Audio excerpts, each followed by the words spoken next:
This happened a few months ago. I was 35 and had been running my small private investigation agency for about a decade. I was going through old cold cases in my office. The building felt old, it's surrounded by fast food joints and thrift shops buzzing with energy. But there was something unsettling about it. Maybe because I think about the people who have disappeared without a trace. That day, I got an anonymous letter. It detailed 5 missing persons cases from the same neighborhood. A chill ran down my spine. It felt like a shadow had passed over me. But I couldn't ignore it. My instincts kicked in, and I decided to dig deeper. As I started looking into those cases, I found patterns that made me uneasy. The letter had a map with each person's last location marked. At first, I thought it was random. But they all seemed to lead to the same area, an uninhabited house a few blocks away. The last people seen with the victims looked similar. All were tall men with dark hair and deep voices. It gave me the creeps. I had some sources but didn't trust them fully. I had to be careful. Would they tell me everything I needed to know? I began visiting the neighborhood, talking to locals. I knocked on doors, hoping for answers. Most people either looked away or shut the door in my face. After a while, it frustrated me a lot. I felt like I was chasing ghosts, and my heart raced with each knock. One evening, as the sun set, I found myself getting closer to that house. The air felt heavy as I approached. Fear gnawed at me, but something else drove me too. I took a deep breath and knocked on the front door. My hands were shaking as I waited for a reply. Silence filled the air. Suddenly, I heard a whisper behind me. I turned but saw nothing. My heart was pounding. I asked the empty street if anyone was there. Just silence, but I could feel eyes watching me. I decided to leave when I heard the whisper again. It was soft, but clear. Caution washed over me, but I was too deep in to turn back. I needed answers. Then I heard it again. Why do you care so much? I froze and looked into the shadows. It felt like the darkness around me was shifting. I felt very small in that moment. I didn't know what to do next. I should have walked away, but curiosity pushed me further. Maybe that was the wrong move. I should have listened to the warning in the voice. Instead, I stood there, trying to catch my breath. The echoes of those missing lingered in my mind. I thought about the unanswered questions and the unsettling feeling in the air. I couldn't shake it off. The shadows seemed to grow deeper that night. I took one last look at that house. I told myself I would return, but deep down, fear whispered I might not ever want to go back. The next day, I couldn't shake the feeling of dread. I kept replaying the whisper in my mind. Why do you care so much? It felt like a challenge. I couldn't just back down now. I had to see this through, even if it scared me. I returned to the neighborhood. The sun was hidden behind a thick layer of clouds, casting a dull light. I walked down the street with purpose, keeping my eyes peeled for anyone willing to talk. My gut told me that if I could find the right person, they might give me a clue. I approached a small cafe at the corner, the kind where regulars gathered and shared gossip. I figured it was worth a shot. I ordered a coffee and took a seat by the window. I watched as people came and went, hoping someone would look at me and see a person who might listen. I sat there for a while, listening to snippets of conversation. Most of it was mundane, but then I overheard something that piqued my curiosity. A couple of women were talking about the disappearances, their voices low but urgent. They were last seen near that old house, you know? One of them said. They say it's haunted. My heart raced. That was the house I had approached. I leaned in a little closer, trying to catch more details without being obvious. You think it has anything to do with the men nobody really sees? The other woman asked. I had to know. I cleared my throat and introduced myself. Excuse me, I couldn't help but overhear. What do you mean by the men nobody sees? Both women looked at me with concern. It's just talk, one of them said nervously, glancing around. You should stay away from that house. It's not safe. I pressed them for information. But what do you know about the disappearances? About the men? They exchanged glances, and I could tell they were weighing their choices. Finally, one of the women hesitated. They say you can hear them at night if you're close enough. Like shadows whispering, she stopped mid-sentence, looking scared. I felt a chill creep up my spine. Was this related to what I had already heard? What do you mean? Like what I heard the other night. They looked at me wide-eyed. You heard them? She asked, her voice lowered. You should go. They don't like people poking around. Just leave it be. I didn't know if I was more frightened or intrigued.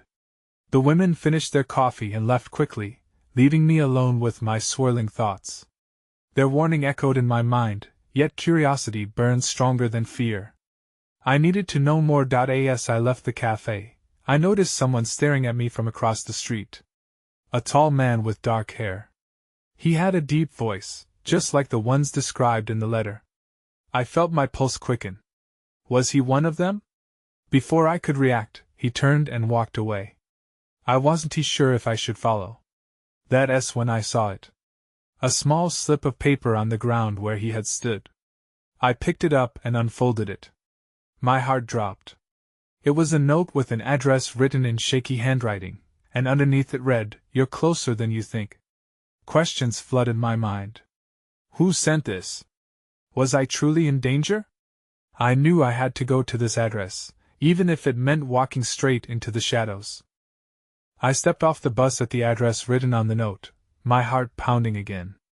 The area felt different, heavier somehow. Houses loomed over me, their windows dark and unwelcoming. I glanced down at my phone. It was almost dusk. I didn't have much time before night fell, and I couldn't shake the feeling that I was being watched. I followed the street, counting the numbers until I reached the decrepit structure at the end. The door swung loosely on its hinges, and the peeling paint revealed years of neglect. This was at the old house the women had mentioned.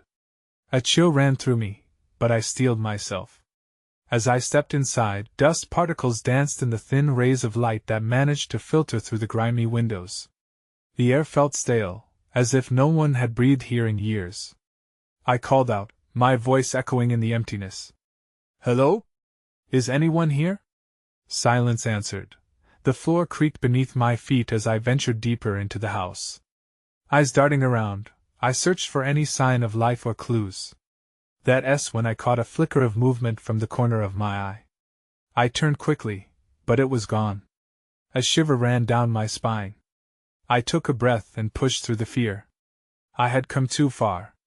In the next room, I found an old wooden table scattered with various documents, some yellowed with age. I leaned closer and saw that they were police reports, detailing the missing persons cases. My heart sank as I recognized names. They were all from the neighborhood, all linked to this house. Then, something shifted again in my peripheral vision. I whipped my head around and froze. Who's there? I demanded. The whispers echoed in my mind, more pronounced now, as if confirming my worst fears. Suddenly, the floorboards creaked loudly, and from a shadowy corner stepped the dark-haired man I had seen earlier. My pulse raced. You shouldn't be here, he said, his voice low, almost a whisper. You don't know what you're getting into. I felt a mix of dread and determination.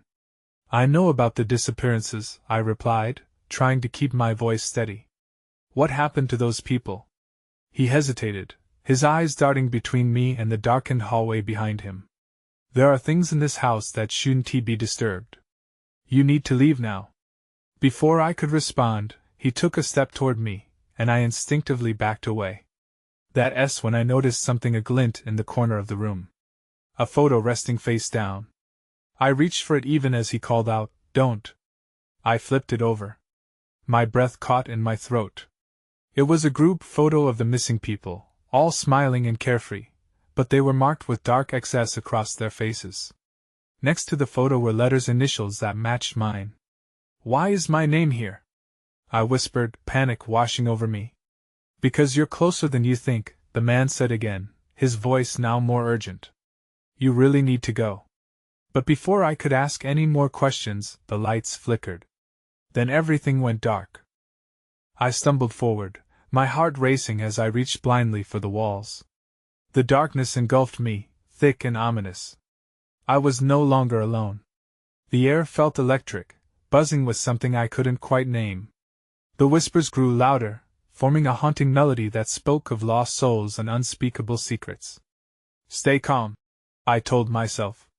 My fingers brushed the rough surface of the wall until I found a fragment of light peeking through a crack. I needed to move. The man had warned me, but didn't he come this far to turn back now? I took a deep breath and edged toward the doorway, my skin prickling as I sensed a presence behind me. I turned, half expecting to see that same shadowy figure. But the space was empty. I pushed forward, exiting into a narrow hallway. The air shifted suddenly, growing colder. Ahead, a soft glow emerged from under a door. I crept towards it, the floorboards creaking under my weight. Was it the voice of someone trapped, or was I hearing things? I reached for the doorknob, hesitating for just a moment. The icy metal bit into my palm.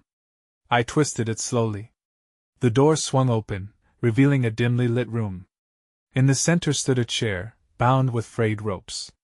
My stomach twisted at the sight. I noticed items laid out on a dusty table beside it, old gadgets, photos, and more of those police reports. My feet moved on their own, pulling me into the room. That S when I saw it, a small journal, its pages yellowed but intact. I grabbed it, clinging to the hope that it would hold answers. I flipped it open, scanning the pages. Notes, scrawled in shaky handwriting, filled the space, names, dates, and strange symbols. My breath hitched when I recognized the last entry, my own name, written with a nervous urgency. Below it, a date was circled. It was today. Suddenly, the door slammed shut behind me. I jumped, the journal almost slipping from my hands. A cold, heavy silence swirled in the air. Someone was definitely in the house. Is this a game to you? A voice echoed, low and chilling. My heart dropped. I turned slowly. The dark-haired man stood by the door, framed by the dim light. His expression was tense, eyes ablaze with something that looked like desperation. You have to get out, now. They're trying to trap you. Who? I demanded, wanting answers. My voice quaked slightly. What do you know about me? He took a step closer, urgency etched in every feature. Everything. You're part of this whether you know it or not. Before I could respond, a loud bang echoed throughout the house, rattling the walls. Run! He shouted, and that was enough to spur me into action. Gripping the journal tightly, I raced past him, my heart pounding in my chest. As I darted down the hallway, I could hear footsteps behind me. Whoever or whatever it was coming for me. The darkness of the house closed in again, and I realized I had to find a way out before it was too late. I reached for the front door, my fingers trembling against the knob, but it didn't budge. Panic surged within me. I could not get trapped here. But just as I turned to look for another escape, the shadows shifted again, and the whispers returned, louder than before. They were closing in, and I was running out of time.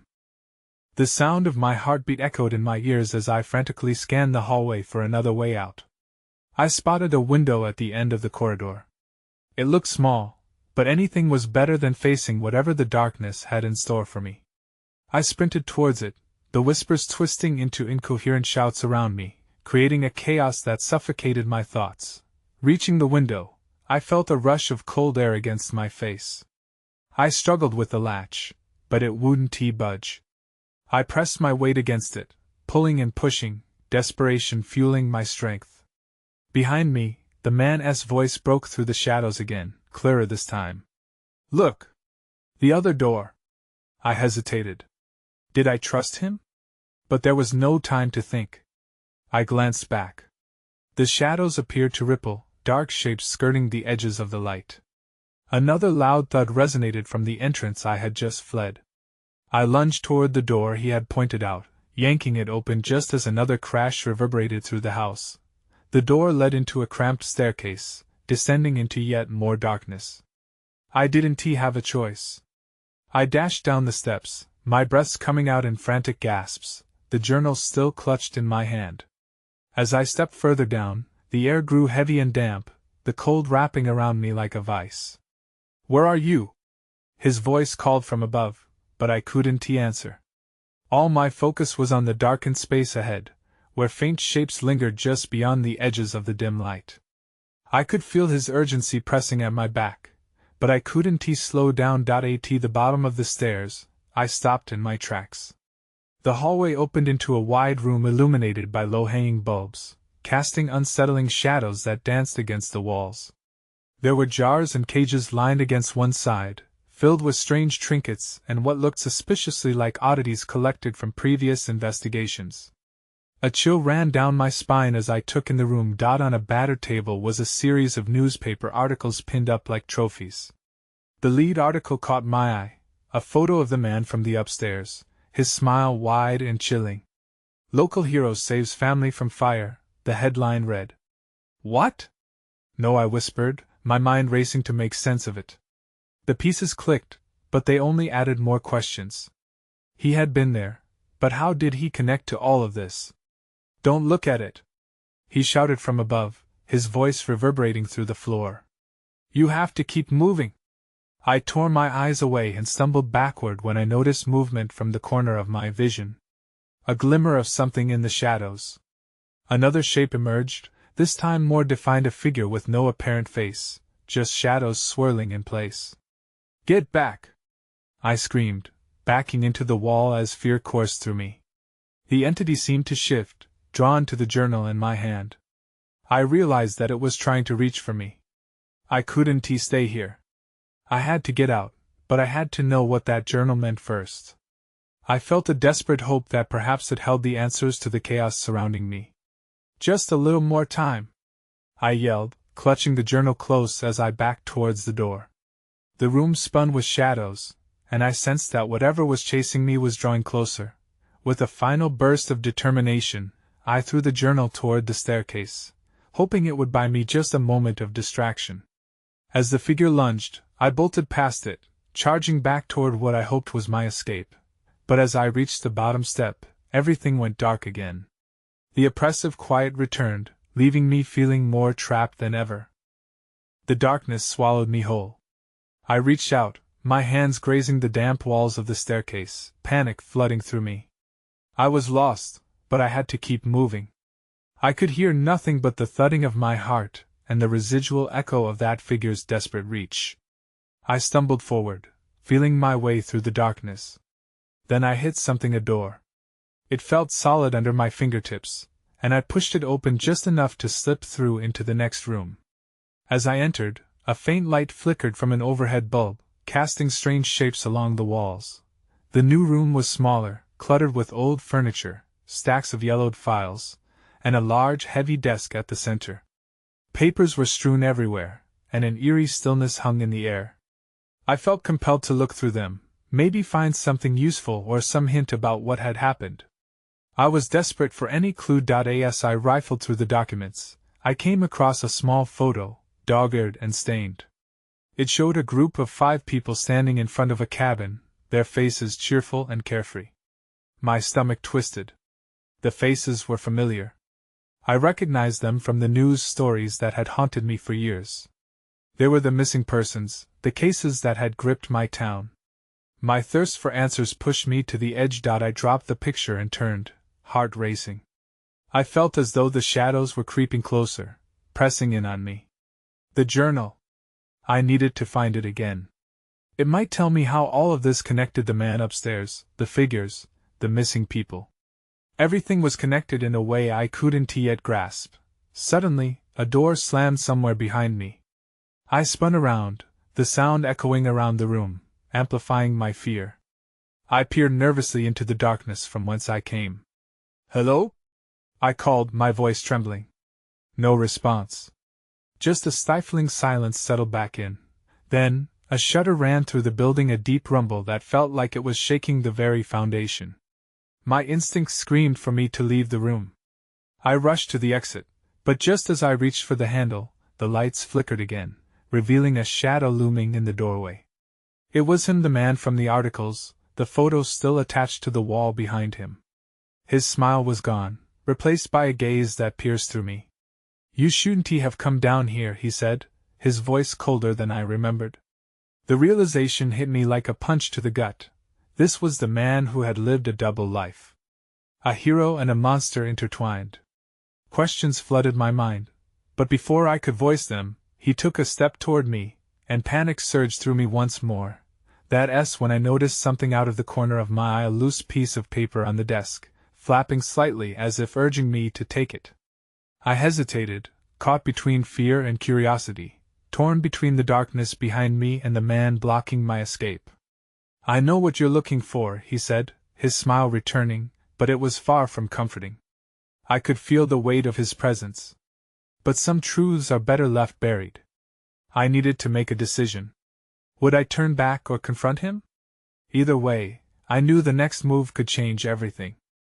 I couldn't linger in uncertainty. My heart raced, and every instinct told me to act. I turned my attention to the loose paper on the desk. I had to know what it held, even if it put me directly in his line of sight. I took a half-step back, trying to measure the distance between us. "This doesn't have to end badly," I said, hoping to buy myself a moment, an opportunity to grab the paper. "Just tell me what happened." His expression shifted ever so slightly, brow furrowed, but he didn't answer. Instead, he stepped further into the dim light, and I caught a glimpse of his hands. They were stained, darkened with something that twisted my stomach into knots. "Did you find what you were hoping for?" he asked, tilting his head slightly. "You won't find answers here." But I was already reaching for the paper. My fingers brushed against it, and I yanked it free just before he lunged toward me. The sudden movement startled me, and I stumbled back, but I had it now, a crumpled list of names, addresses, and dates. I flicked my gaze to it as the shadows closed in. "Stop!" I shouted, my voice small against the encroaching darkness. "Those names won't help you," he said, stepping closer, eyes narrowing. I could see them clearly now. The names matched some of the faces from the photo. 5 names, 5 families left with unanswered questions. My breath caught in my throat. I was onto something, and yet I was trapped with the very person who held the answers I sought. "Why?" I forced out the word before I could second-guess myself. "Why did you take them?" For just a fleeting moment he seemed startled. He blinked, and a flicker of something like doubt crossed his features. But then it was gone, replaced by that chilling smile again. "You're looking for a monster, but the truth can be more terrifying than the fantasy." I took another step back, blood pounding in my ears. Was he saying this was bigger than just him? That perhaps there were more involved? He was right. I had no way of knowing what lay beneath the surface. My mind raced with possibilities as I clutched the paper tighter, refusing to let it slip from my grasp. With a quick glance to the exit, I wondered if I could make a break for it. But then, the lights above flickered again, plunging us into darkness just as I heard another door slam somewhere far away. "Time's up," he said, stepping even closer. "You should never have come down here." Fear consumed me. I had to escape, but the shadow of a man loomed over me, and I wasn't sure where the next threat would come from. My hands trembled as I turned toward the door, racing thoughts echoing in my head. What if it was a trap? When I noticed the flicker of light near the back wall, almost too faint to be real. But it was there, and it felt like hope in the blackness surrounding me. Before I could think twice, I lunged toward the door, determined to find that exit, unaware of what awaited me beyond it. The door swung open with a creak, revealing a corridor dimly lit by flickering fluorescent lights. I hesitated for a moment, uncertainty gnawing at me.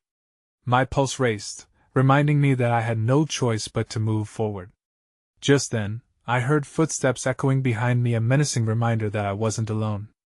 I dashed down the corridor, clutching the list of names like a lifeline. Each step felt heavy, as if the floor itself was reluctant to let me escape. My heart pounded in my chest. I turned a corner and skidded to a stop. Ahead of me lay a series of locked doors, all closed tight, their steel surfaces gleaming under the light. I could hear him not far behind, the weight of his presence palpable. The sound of his footsteps quickened my own. I reached for the nearest door, but it wouldn't budge. Panic surged as I knocked against it, hoping for some reply, some glimmer of hope that it would open. Nothing. Let me out! I screamed, desperation spilling into my voice that a sharp laugh echoed from the shadows behind me, sending a shiver down my spine. You can't run from the truth. His voice was smooth but cold, like ice scraping against steel. I turned to see him emerging from the shadow, his figure defined only by the faint glimmer of light behind him. I spun back toward the locked doors. The list crumpled under my grip. There had to be a way out, there had to be a door that led me to freedom. My thoughts raced. Which name on that list belonged to someone he had taken? Was one of them lost behind these very doors? Then I noticed a small window set high in the wall of the corridor. It was cracked, dirt smeared across the glass. I could see nothing beyond it. With a surge of adrenaline, I glanced back at him. He hadn't moved, still watching me with that unnerving smile. The footsteps echoed again. My stomach churned as I remembered something buried in my mind. I had seen one of those names before. I squinted at the paper in my hand, bringing it close. The final name, Elena Martinez. That name was vividly etched into my memory, reminding me of the flyer I had seen days before. I had to find out what had happened to her. The idea nagged at me. But first I needed to get out of here.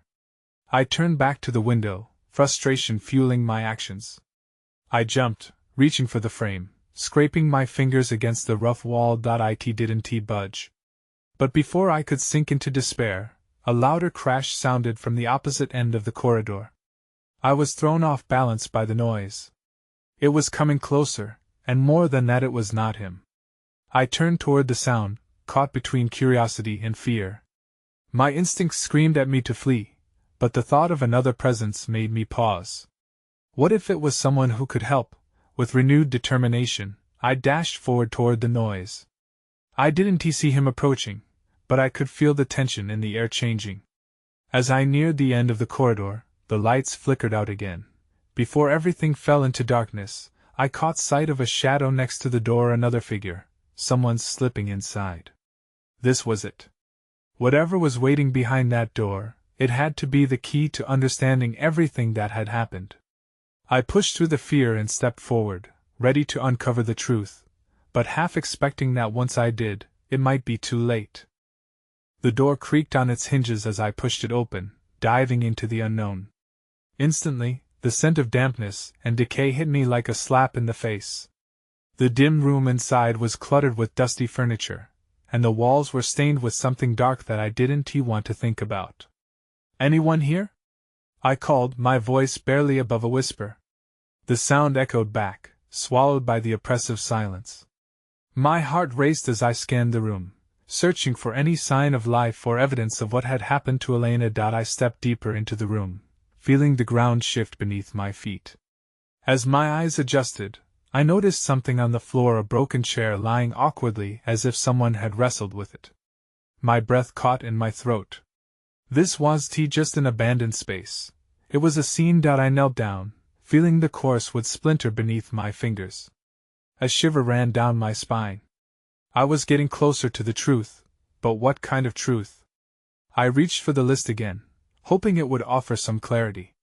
As I unfolded the crumpled paper, I heard a soft rustling from a dark corner. I froze, squinting into the shadows. Is anyone there? Then, a figure emerged, silhouetted against the faint light. It was a young woman, her face pale and smeared with dirt. "Help me," she gasped, her voice trembling with fear. I scrambled to my feet, shock and relief washing over me. "Are you Elena?" She shook her head, eyes wide. No, but I know her. She's here. We need to get out." My heart sank. "What do you mean, she's here? Where?" "Downstairs, in a room." I heard him dragging her away. I thought I was next. Questions raced through my mind. "Who are you? How do you know all this?" "I'm Jessica. I was taken a week ago. The man, he talks about the names. He thinks it's a game." Suddenly, everything clicked. The list, the names. They weren't just victims, they were a twisted scorecard for him. "We need to find her," I urged. "Can you lead me?" Before she could answer, the sound of footsteps echoed outside the room, rhythmic and purposeful. My stomach dropped. It was him. I glanced nervously at Jessica as she cowered behind me, eyes wide with terror. "Get down!" I hissed, desperately scanning the cluttered room for a place to hide. I spotted an old wardrobe and motioned for her to follow. We squeezed inside, the air thick and suffocating. As the footsteps drew closer, I could feel the pounding of my heart in my ears. "Stay quiet," I whispered, knowing that one wrong move could lead to disaster. The door swung open, and a cold laugh drifted into the room. "I know you're here," he taunted, his voice dripping with malice. Then everything went dark. The lights flickered out, leaving us in pitch blackness. In that moment, the full weight of my alarm settled in. I had stepped into a nightmare, and the stakes were higher than I could have imagined. I grasped Jessica's arm tight, our breaths mingling in the silence. "If we get out of here," I vowed, "I'll find Elena." But deep down, I was terrified that I wouldn't. The darkness felt alive, pulsating with a whispering energy all around us. I could hear my own heartbeat thundering in my ears, each pulse echoing like a warning. As we huddled inside the cramped wardrobe, I scanned the darkness, desperate to detect any movement. It seemed the shadows themselves were waiting, ready to swallow us whole.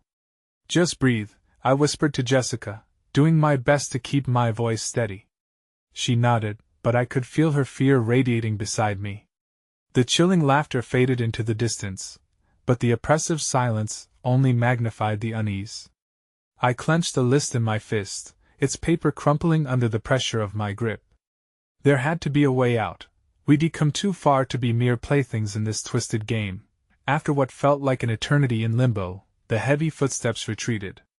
I waited, counting seconds in my mind, until at last the air outside the wardrobe felt slightly less charged.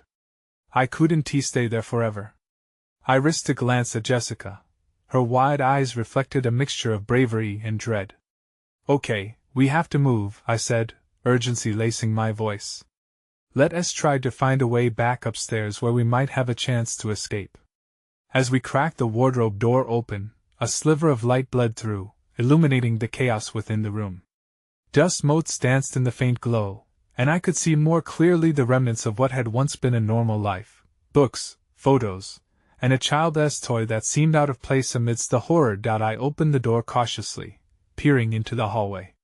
The air still felt thick, but there was no sign of him. "Now!" I urged as we slipped into the corridor, quiet as shadows. We stuck close to the wall, moving quickly but silently as panic clawed at my throat. Just when I thought we might make it, I heard a soft creaking sound. My heart sank. He was back. The echo of his footsteps resounded, bouncing off the walls like an ominous drumbeat. "Hide!" I pushed Jessica towards a nook beside the staircase. I pressed myself against the wall opposite her, breath hitching in my lungs. The lights flickered erratically, casting eerie shapes and shifting shadows. He rounded the corner, a silhouette against the wavering illumination. "Where did you go?" he taunted, his voice oozing with sinister glee. "You can't escape what you seek." I stifled my breath, wishing fervently for the floor to swallow me whole. The man's presence seemed to thicken the air around us, and I could sense him drawing closer. My instincts screamed at me to act. As if on cue, the lights flickered back on, and the moment provided me the clarity I needed. I turned to Jessica, my heart pounding with determination. "When I say go, we run to the staircase," I whispered urgently. She nodded, fear thick in her eyes. As I leaned around the corner to catch a glimpse of him, my heart dropped. He was standing right in our path, inspecting a door, and that could be our way out. "Now!" I shouted, breaking free from our hiding place. Adrenaline surged through me as we dashed down the hall, feet pounding against the floor. I felt alive and terrified, every nerve ending screaming to keep running. Behind us, I could hear him shout, "You can't escape this truth." But I pushed the sounds away, focusing on the staircase ahead. We barreled up the steps, the darkness swirling below us as if trying to reclaim its lost prey.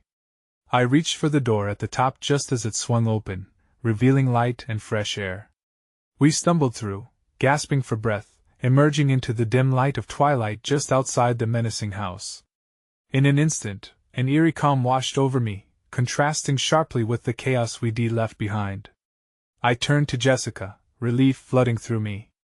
We made it, I breathed, but my triumph was short-lived. The questions tormented me still. I clutched the list tightly, its significance settled deep in my gut. "What do we do now?" she asked, eyes scanning the area for any sign of danger. "I have to find Elena," I said, resolute. This I sent over. But a pang of uncertainty gripped me. How could I confront that shadow of a man again? What if the answers I sought were buried deeper than I could imagine? I glanced at Jessica, seeing the weight of that same uncertainty mirrored in her eyes. We took a moment, absorbing the quiet of the neighborhood, the distant sounds of cars passing and the life that continued unabated outside that cursed house. "We'll go to the police," I decided, reclaiming that sense of purpose. "With this list, maybe they can help us." From the chaos, a flicker of hope ignited within me. The answers, however shrouded in darkness, were waiting. And as we left that place behind, part of me couldn't shake the lingering doubt: had we truly escaped? Or would the darkness draw us back in when we least expected it? I still wondered about the truths hidden within those walls and the specters that remained. I could feel the weight of the unanswered questions sitting heavily on my chest, a reminder that while we could leave, the shadows might never leave us.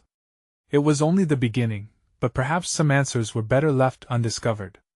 I turned to Jessica, the list warm in my hands. I knew, deep down, we had awakened something far larger than ourselves, and we were only at the tip of the iceberg.